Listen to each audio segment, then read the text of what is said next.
been awarded the RDVJ Prasad Rao Memorial Award for the year 2012 to 14 by the Plant Protection Association of India. Ma'am is a member of the National Task Force for Implementation of Guidelines on Biological Disasters of NDMA since the year 2010, and she is the member convener of the National Task Force on Phytosanitary Capacity Building in Plant Quarantine. She is also the resource person for Indo-Brazil South Africa training on PRA organized by the DPPQS in 2007 and an Asia Pacific Forest Invasive Species Network workshop in the year 2010. She has been invited and has participated in several international conferences and meetings, and she was a member of the Indian delegation in the Conference of Parties COP11 of the Convention on Biological Diversity in the year 2012. As I told you, she has delivered and authored several lectures, chapters and research papers. And today she will be speaking to you on quarantine procedures for exchange of plant genetic resources. Thank you, Ira.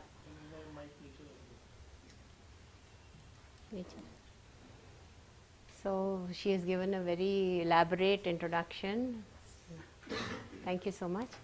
So I'll be talking about the quarantine procedures. In the morning, Dr. Dubey must have already spoken to you about what is quarantine, what is IPPC, and what are the international regulations which are governing our national regulations. Okay, so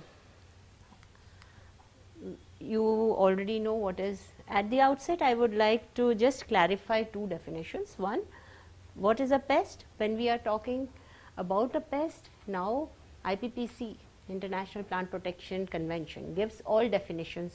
So pests includes insects, mites, nematodes, fungi, bacteria, viruses, phytoplasma, rickettsia-like organisms, and even weeds. So now the definition of pests has become much wider. Earlier when we used to talk about pests, normally we would think about, okay, it's just a crawly insect or something like that. But no, now the pests includes everything. Okay, anything, species, strain or biotype of animal or plant or any pathogenic agent which is injurious to plants or plant products is a pest. And secondly, when we talk of a quarantine pest is a, I think I have, to my PGR students, I have grilled them so much. It is a pest of potential economic importance, of an area endangered which is not reported. If reported, it is of limited distribution, and it should be officially controlled. So this is these are the two definitions which I wanted to clarify right in the beginning. And India has got a large number of pests which have got introduced into the country. This is just a representative which I have given. See, this is a blight, which is a fungus. This is a insect which is transmitting virus. This is another virus, one nematode, two weeds and one insect. So this is just a representative, although we have large number of introductions into the country. And they have been, this is again a representation, all of them have been causing lot of damage, lot of losses, and if we calculate, it comes to millions of rupees. So when we talk of pathway of introduction, there are basically two pathways. One is the man-made type of pathway and one is a natural. Natural is naturally not amenable to quarantine. We are only dealing with the man-made pathway. Here the imports, which could be either in the form of seeds, vegetative propagules or in vitro cultures, they are either in the for bulk, which is either meant for consumption or for planting or sowing, and secondly there are small samples which are germplasm and transgenics. So here the risk is, when we talk of consumption, the risk could be a little lower, but when the material is coming in for planting, the material is imported and goes straight into the field. So the risk of introduction of any pest becomes much higher. Not only this, in case of germplasm, the risk is also higher, because the germplasm, in case of germplasm, the material could be wild relatives or anything like that, for which the pest profile has not been properly studied, and new material is being imported for the first time maybe. So we don't know what type of strain, biotype or pest is associated with, could be a new species entirely. So the risk becomes much higher. Here again, Dr. Dubey must have covered bulk consignments are dealt with by the Directorate of Plant Protection Quarantine, and NBPGR is dealing only with the small samples, which are germplasm or transgenics.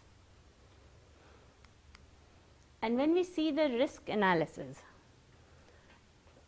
so this is a classical case when the risk is low, like when we do a risk analysis, we know that this commodity can be safely imported from somewhere. If the risk is low, we need to be liberal, we should allow. But if the risk is high, then we need to be conservative, means we should stop. Okay? But in reality, what happens is, many a times even when the risk is low, we are quite conservative because of many socio-economic reasons or because of political reasons. Even when risk of import of some material is low from, say, one of our neighbors, we will not like to import from there because we don't have good relations with them. Even if the risk is high in some far off country, if we have a good relation, or in case of famine or in case of an epidemic, we still import because the pest risk becomes less important in comparison to the need of the hour. Okay? And the guidelines for developing these regulations are either IPPC, which is at the international level, or there are 9 regional plant protection organizations. India is member of Asia Pacific Plant Protection Organization. Then likewise there are others which are in Mediterranean region, which is European and Mediterranean EPO, Plant Protection Organization, or African, like that. And there may be intergovernmental agreements or national regulations. National regulations, Dr. Dubey must have already told you about the plant quarantine order. So that I will not cover. And IPPC always partners with NPPOs. NPPO, you already know what is NPPO? And National Plant Protection Organization. Now what is the NPPO for India? DPPQS, very good. So DPPQS is the NPPO, and it has the responsibility of doing all this, issuing PC, surveillance, and conduct inspections, disinfestation, phytosanitary certification, identify pest-free areas, do pest risk analysis, and all this. Okay? And DPPQS is the NPPO. This is what, and you already know what is the act under which we are working. Today we are having this plant quarantine order, where pest risk analysis is a must before import, and there is a prohibition of various commodities, and some are regulated, which I will take up later. And these are the various schedules. Schedule 4 is prohibited, Schedule 5 is restricted, and Schedule 6, this already it must have been told. And these are few examples which I wanted to highlight, like this is under Schedule 4, which means it is prohibited, it is not allowed, it is a blacklist.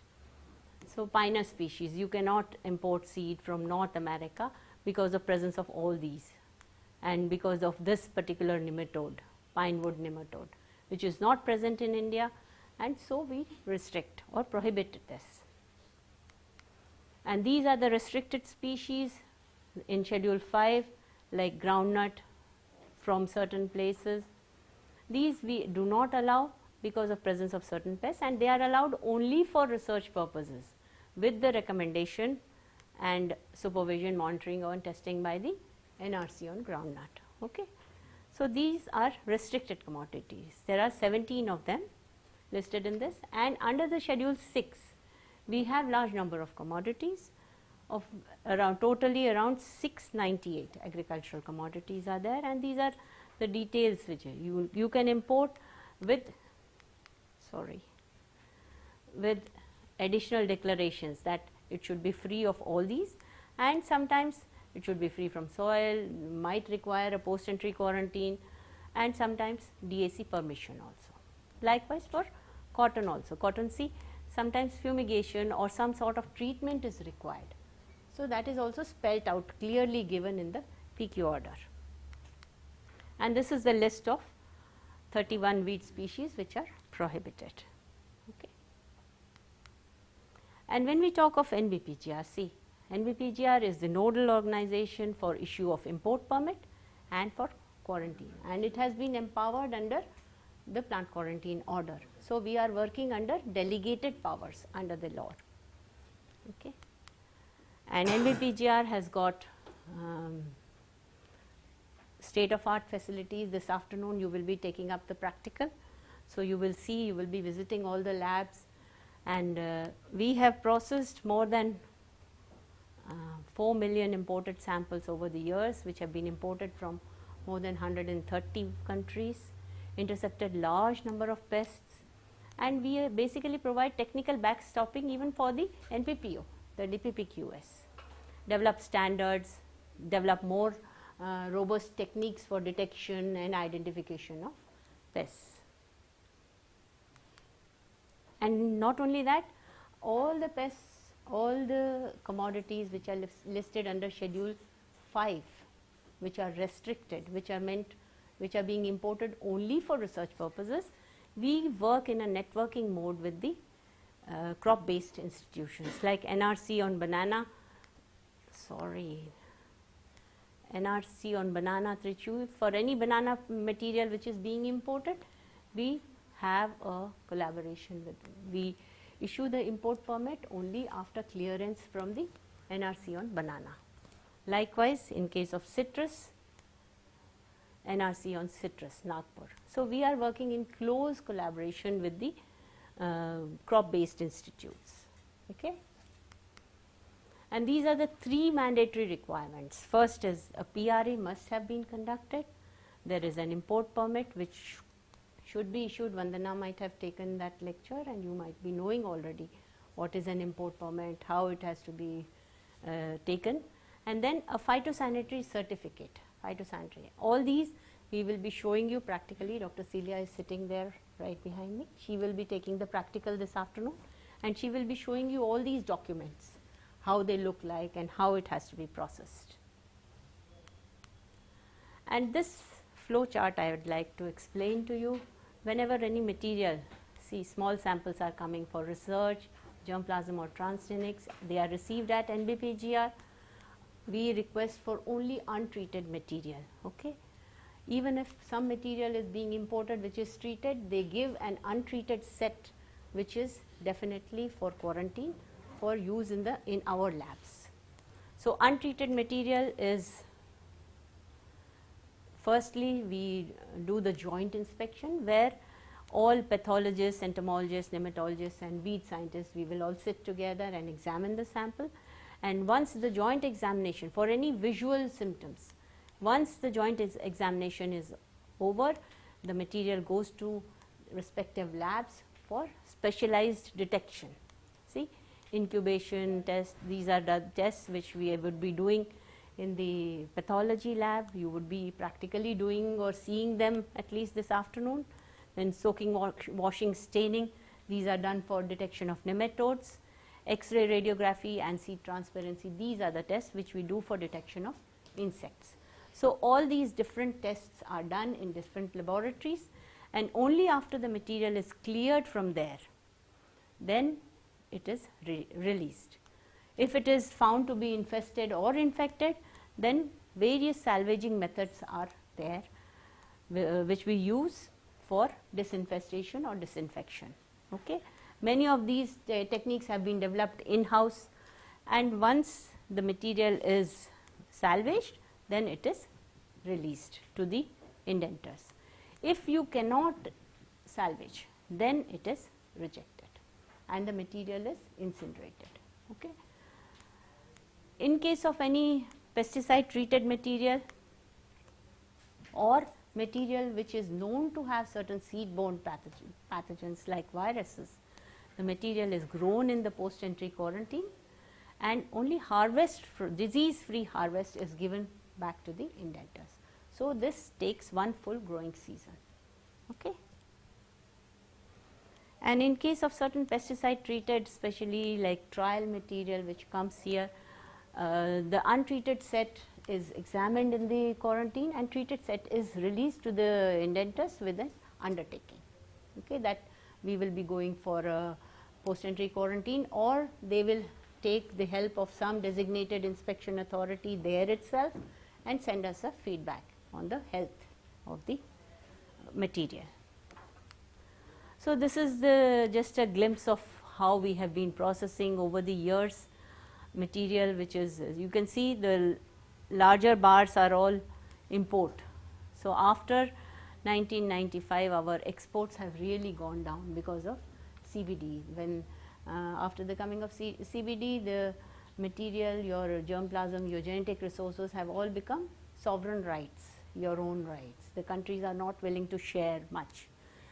So many of the material they are not sharing.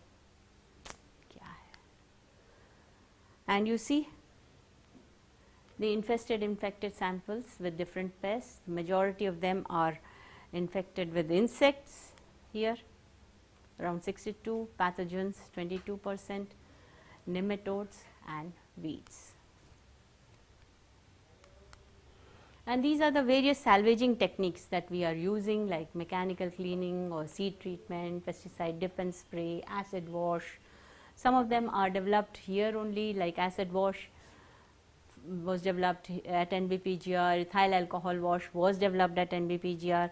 X-ray radiography we are doing compulsorily for 344 plant genera. This we would be showing you again in the practical in the afternoon for detection of hidden infestation.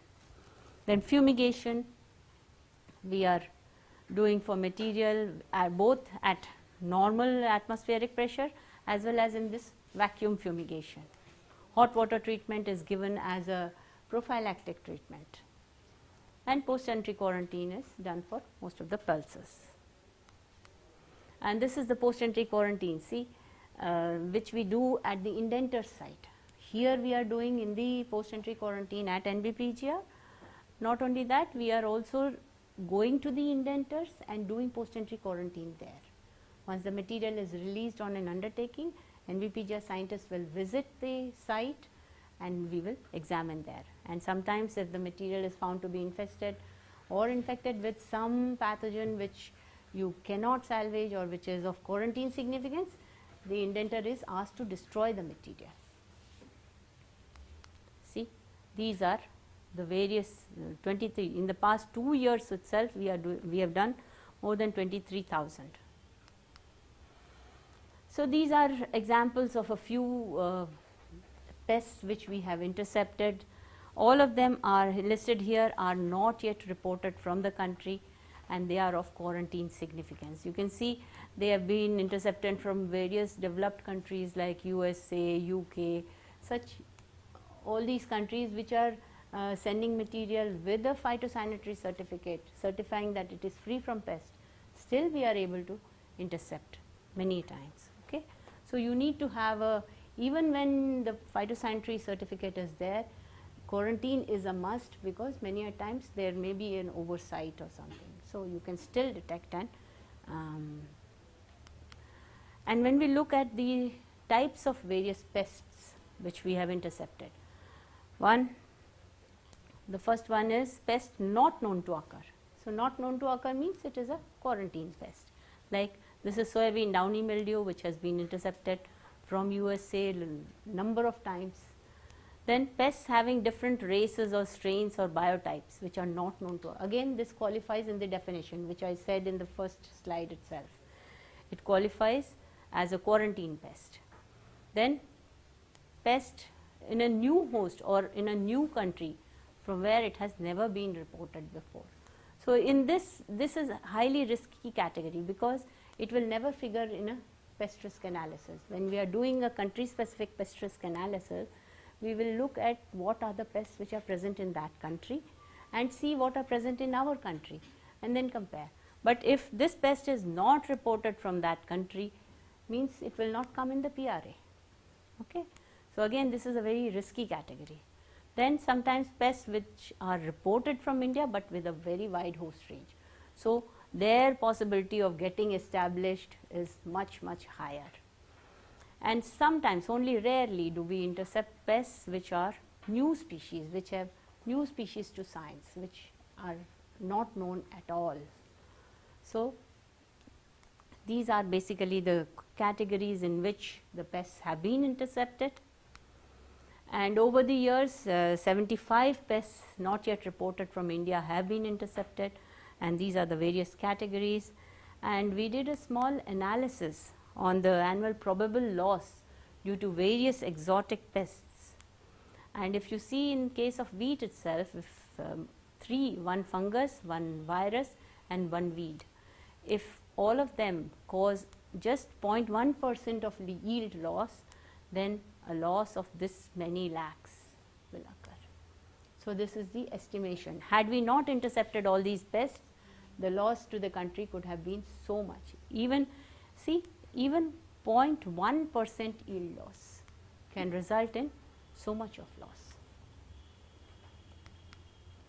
Not only this, NBPGR is also giving lot of input to the NPPO, that is the Directorate of Plant Protection. Whenever they have an issue, like these are two cases which I have taken here. One is import of 6 million metric tons of basil from Germany. They asked us to do the PRA. We showed them that we have 4 viruses, 2 pathogens, 1 nematode and quarantine weed seeds. And they sent a sample to us for testing, and we found 2 exotic weeds in that. And they were advised not to allow, and this whole consignment of 6 metric tons was destroyed. And likewise, another import of 78 metric tons of this Niger seeds. Again, it was imported from Ethiopia under relaxed conditions, and here the sample was sent to NBPGR, and we intercepted 3 different weeds in this. All of them are of quarantine significance, not yet known to occur. And we ordered complete deactivation of the embryo through the heat treatment. So, this is the kind of input that we are giving to the NPPO also. The second thing which NBPGR is doing, first was import quarantine, the other is issue of phytosanitary certificate. So, any material which is being exported out, going to another country, we need to do the quarantine and issue a phytosanitary certificate as per what is required in their import permit. Like when we are issuing import permit, we give a list of pests and pathogens for which we need a certification. We want that it should be free from so and so pests. Likewise, if any other country is importing, they also require the same thing. Okay. So, we are issuing the phytosanitary certificate. And here for PC, the head plant quarantine division and the officer in charge of the Hyderabad station, these are the 2 people who are authorized by the NPPO, they will issue the phytosanitary certificate. And these 4 categories of germplasm which can be imported, you might already be familiar with. One is the Annex 1 crops of ITPGRFA, I think Vandana might have taken, somebody might have taken. And second is export under collaborative projects, for which we do not require NBA permission, only their permission is required. In the first category, DAC gives the permission. Then the third is Indian researcher, when he is going, then under a collaborative research, you can in 45 days NBA gives the permission. And the 4th category, for all these 4 categories, we are issuing the phytosanitary certificate. And this is the procedure. So, there should be either first a clearance from ICR, DARE, NBA or DAC. There should be a valid import permit from the importer. Whatever has to be submitted by the exporter, the same procedure of quarantine inspection is done for in the joint inspection, then specialized detection will be undertaken, and as per requirement in the import permit, treatments are given. If the importer requires that fumigation be given, we give the fumigation. If it requires that some other testing has to be done, then we do that. Okay. So we issue the phytosanitary certificate as per the requirements in the import permit.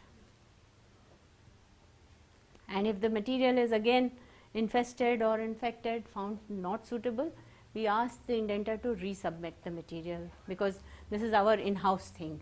Our own exporter wants to send something abroad, so we can always ask him to send it again. So we do the quarantine again and then issue the phytosanitary certificate. Okay. And now we have this online system of issue of phytosanitary certificate, wherein each exporter has to register, papers have to be submitted, then NBPGR will fill in all the details, and ultimately a phytosanitary certificate is generated. I will show you how it looks like. You will see it in the practical also. The validity of a phytosanitary certificate is 30 days, maximum 7 days for perishable. Anything which is perishable, like cuttings or plants which are perishable, then validity is 7 days, 30 days for non-perishable items, and should be immediately shipped after the certification. And time schedule is usually we take 8 to 10 days or more for certification of seeds. For perishable material, we try to do it very, very fast so that the material can reach the destination in a good condition. 24 to 40, within 24 to 48 hours, if the material is perishable, we send it. And in case the material requires some sort of treatment or fumigation, then it may take 2-3 more days. So this is the time schedule which is there. And this is how, see, IPPC gives you the format of developing a phytosanitary certificate. So each country has to have all these fields in its document, and India also has like this. See, our phytosanitary certificate looks something like this. You will actually see a phytosanitary certificate when you go in the practical class. Not only this, we are at the national level, we also have a domestic quarantine. Domestic quarantine is there for 9 quarantine pests, and I am not very happy with the situation because it is not a very successful thing. Planting material of all these commodities cannot go from so many places, but because of lack of awareness and because of lack of strict implementation, this has not been a great success, but this is there in the law.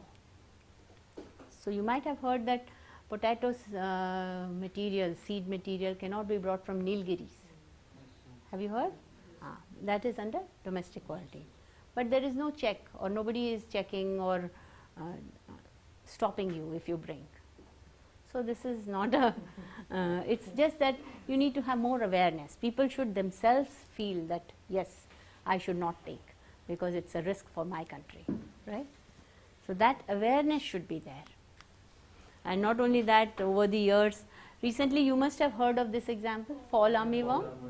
So this was introduced last year only, 2018, and it has spread so fast all across the country. So pests are moving across the, and not only that, you have large number of pests which are still not reported from the country, for which we need to be really alert, and that is why we have such a strict quarantine system in the country. And NBPGR has been doing PRA for the past so many years, and this was just the last 3 years we have done 46 PRA, because any new commodity which we are importing, we want to see, is it risky to bring in, should we allow or not. So these, and now you can see there are different, not just seeds, you have rooted planting material, frozen material, you have lyophilized leaf, you have DNA, so many different types of materials are coming. So pest lyophilized is, it is crushed and ground in dry liquid nitrogen, so it's dry. So these are the different types of materials which we are importing from various countries, and we are doing the pest risk analysis also. And not only that, any new species which is being imported, we do the weed risk analysis also. Is it weedy? Should we allow that species itself? See, this is a list of weed species which were being imported from Australia, and none of this import permit was not issued for these grasses. Why? Because all of them had VD potential. So, we do the risk analysis for the species itself before we do the pest risk analysis.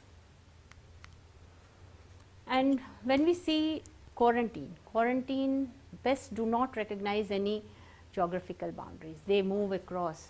As you know, our borders are very porous all across. So, what we need is at a regional level, we need to have a stricter quarantine. If we have some pests which are reported from one area, the other country should automatically come forward and have a system there. So, when we see the South Asian countries, you see all of them have quarantine legislations in place, okay? And we need to categorize pests which are not present in the entire region, so that we can have a common pest risk analysis. Stop the material coming into the region itself. Like these are the pests which are not present in the entire SAARC region. Or if some pests are present in one country and not in the other, then we can have internal arrangements, because when we are trading between these countries, we know which country has what. So, we need to have, like for example, this locust watch. This program is funded by FAO, and FAO organizes this, and there is an active coordination with the neighboring countries. Whenever there is a surveillance, early detection and control measures are always to us. There is a locust survey, and this comes under the Ministry of Agriculture of most of the countries. So, FAO operates this kind of thing. So, you nowadays you do not hear that you are having a locust swarm, because they are Badmer in Rajasthan. This year I think there was an alert. Yes, this year there was.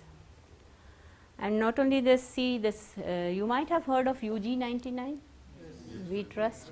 So, we need to have international collaborations like this for this one, where we sent our material, our wheat genotypes to Uganda and Kenya for testing against this pest, and so that our germplasm or our material, our varieties which we are growing in India, we could be sure that they can be grown here safely. Okay. So, what we need is that quarantine should have more of a national focus rather than just be a routine service. More serious approach needs to be there in the custom officers.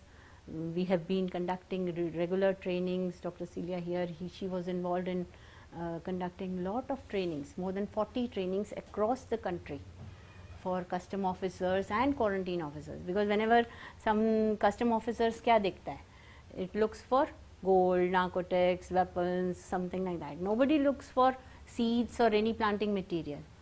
Seeds and planting material for them is just harmless material, but they don't know. So, just to bring awareness in those people, we have been conducting trainings, more resource selection. Otherwise, transboundary movement of pests will continue. Quarantine will keep doing its job, but awareness generation, more people should know what is the risk, how it has to be stopped. Only then things will move forward. I think this is my last slide, and thank you so much.